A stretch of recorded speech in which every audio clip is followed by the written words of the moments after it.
Hello everyone, my name is William Amzalag and I want to welcome you to our 9th episode of Jeunesse Longevity TV. Jeunesse, we are redefining youth.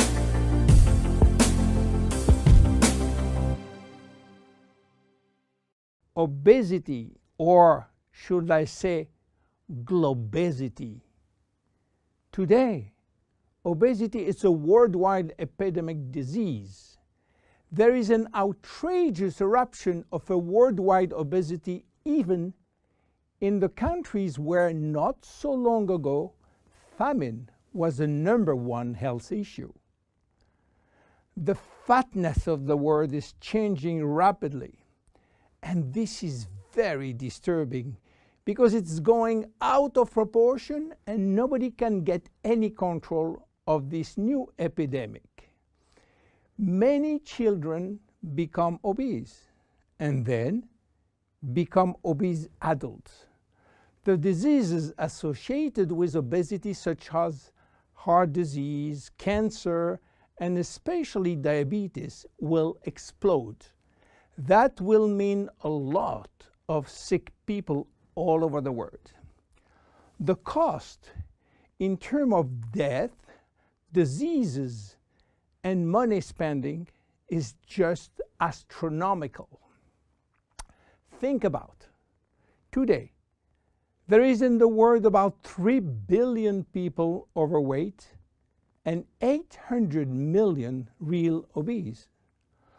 The cost of obesity in the United States is about $150 billion per year, which is 10% of the total US medical cost. So, what is the difference between overweight and obese? Overweight means that you gain only a few kilos above standard, from 1 to 15 kilos for adults. Above this threshold, you're considered as obese.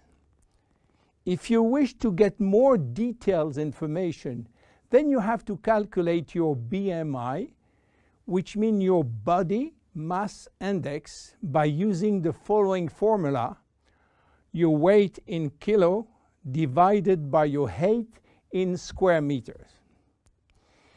If your BMI shows a score under 18.5 per square meter, it means that you need to gain weight. You are underweight. If it is between 18.5 and 25, you are in normal standard. Between 25 and 30, you are overweight, and above 30, you are qualified for obesity. Note that BMI is a standard tool which do not apply in extremes like very tall people or very small people, and also should be adapted to children. Why people become obese? It is very simple in theory, but become more complicated when we reach fat metabolism. We are gaining weight or fat when we eat more than we spend in terms of calorie, or when we spend less than we eat in terms of calorie. So how do we get energy? The body will get energy only from the food, knowing that 1 gram of carbohydrate will release 4 calories, same for proteins, but 1 gram of fat will release 9 calories.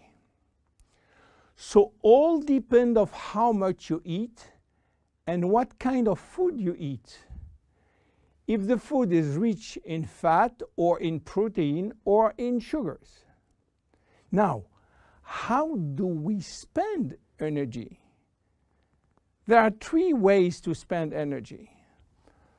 The first one is what we call basal metabolism, which is the necessary energy required to get our body working and all our million of chemical reaction working and working properly.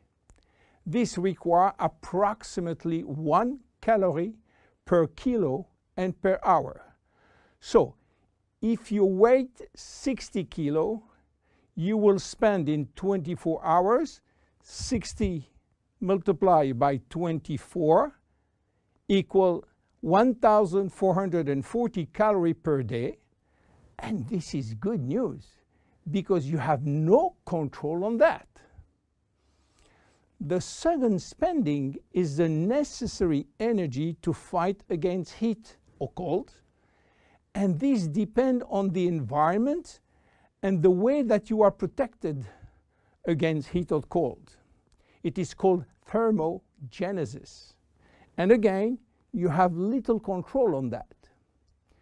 The third one is the energy required to move your body, and that is entirely up to you. This is to say that physical activity is the only controllable way to spend energy. We will see later that this very simple way of gaining or losing weight is influenced by many, many other factors, and especially the control of fat metabolism by a sophisticated group of hormones. So why such epidemic?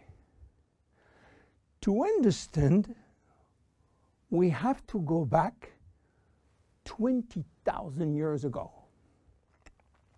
As surprising that it can be, our genes have not changed for the last 20,000 years. At this time, life for humans was quite difficult. In fact, life was based on food availability, and food was really available only during spring and summer. The rest of the time, no food, almost famine. Our genes has to adapt and to work in accordance with this alternance of abundance and famine, and they create a kind of energy storage. The fat cell was born. This cell has the capacity to storage all kind of energy derived from fat, from carbohydrates, and even proteins. It can increase 50-fold its size and retain energy in the form of triglycerides.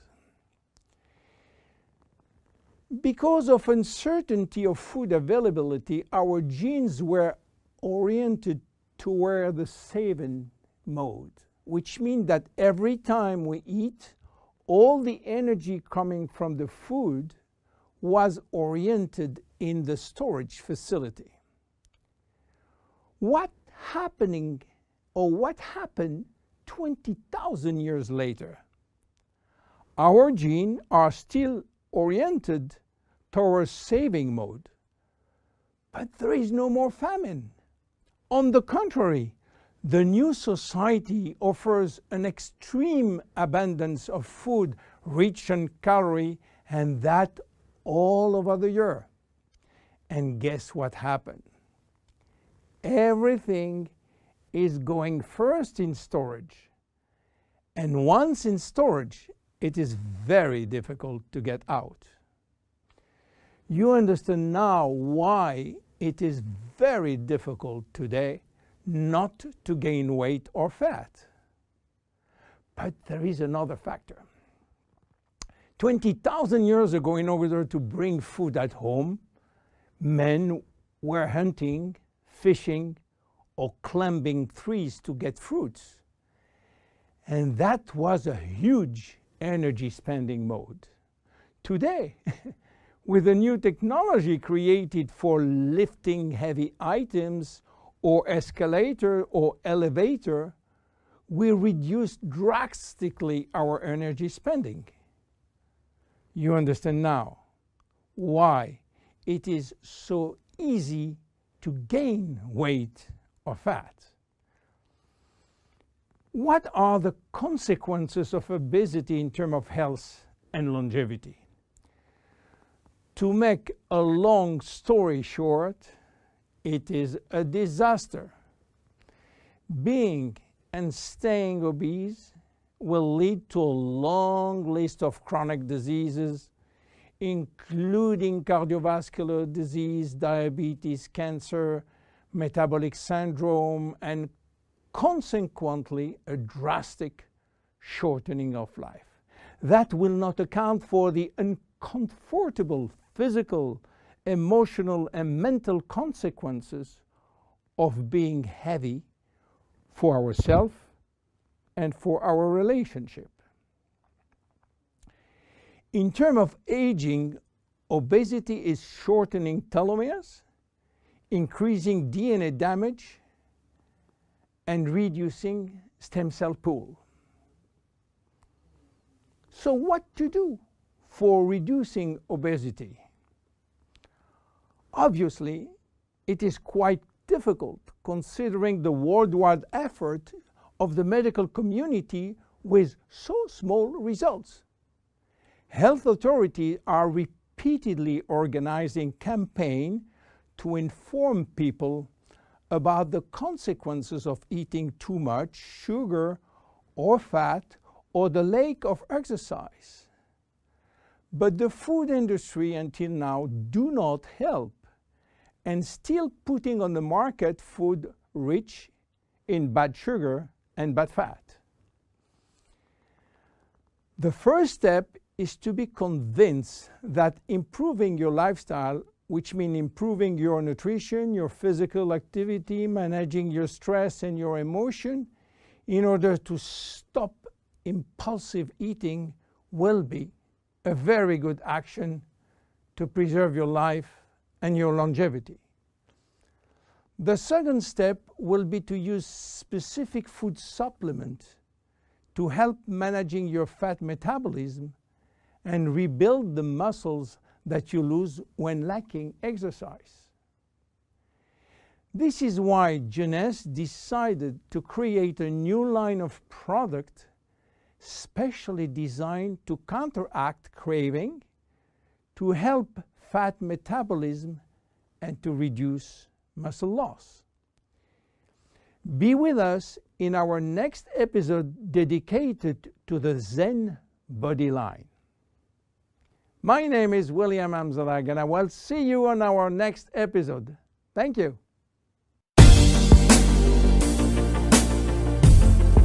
Jeunesse. We are redefining youth.